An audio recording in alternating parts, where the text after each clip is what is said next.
నమస్తే, welcome to Andhraprabha. AP ఎన్నికల పోరు రసవత్రంగా మారుతుంది. కూటమి వర్సెస్ వైసీపీ ఎన్నికల రాజకీయం ఉత్కంఠ పెంచుతుంది. టీడీపీ మాజీ మంత్రి గంటా శ్రీనివాసరావుకు ఎట్టకెళ్లకు చివరి జాబితాలో సీట్ దక్కింది.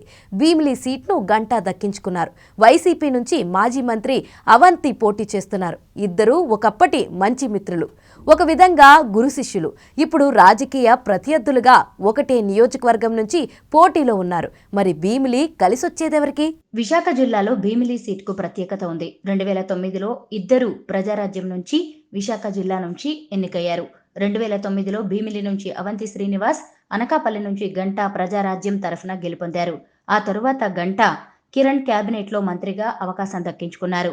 చిరంజీవితో సత్సంబంధాలు ఉన్న నేత కావడంతో మంత్రిగా అవకాశం దక్కింది. రాష్ట్ర విభజన తరువాత గంటా, అవంతి ఇద్దరూ టీడీపీలో జాయిన్ అయ్యారు.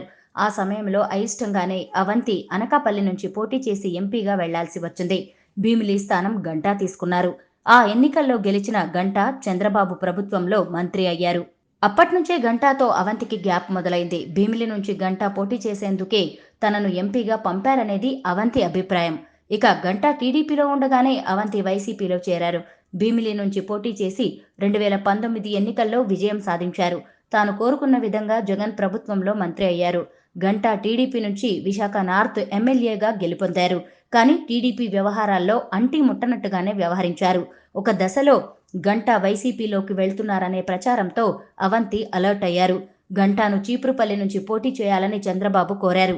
దీనికి గంటా ససేమిరా అనడంతో చివరి నిమిషంలో ఆయనకు భీమిలి సీట్ ప్రకటించారు. భీమిలి నుంచి 2 సార్లు అవంతి, ఒకసారి గంటా గెలుపొందారు. ఇద్దరిది ఒక్కటే సామాజిక వర్గం. భీమిలిలో కాపు వర్గంతో పాటు యాదవులు, బీసీ ఓటు బ్యాంకు కూడా ఎక్కువగానే ఉంటుంది. ఈసారి జనసేనతో పొత్తు కారణంగా తనకు కలిసి వస్తుందని గంటా అంచనా వేస్తున్నారు. గతంలో ప్రజారాజ్యం నుంచి గెలిచి ఉండడంతో అప్పట్నుంచి ఉన్న పరిచయాలు, వైసీపీకి సహజంగా ఉండే ఓటు బ్యాంకుతో తనకు గెలుపు అవకాశాలు ఉన్నాయనేది అవంతి అంచనా. ఏరికోరి తెచ్చుకున్న సీట్ కావడంతో ఇక్కడ గెలుపు గంటాకు ప్రతిష్టాత్మకంగా మారుతోంది. గంటా శ్రీనివాస్పై విజయం సాధించి తన సత్తా చాటాలనేది అవంతి శ్రీనివాస్ లక్ష్యం. దీంతో ఈ ఇద్దరి మధ్య భీమిలి కేంద్రంగా సాగే ఎన్నికల యుద్ధంపై రాష్ట్ర వ్యాప్తంగా ఆసక్తి మొదలైంది.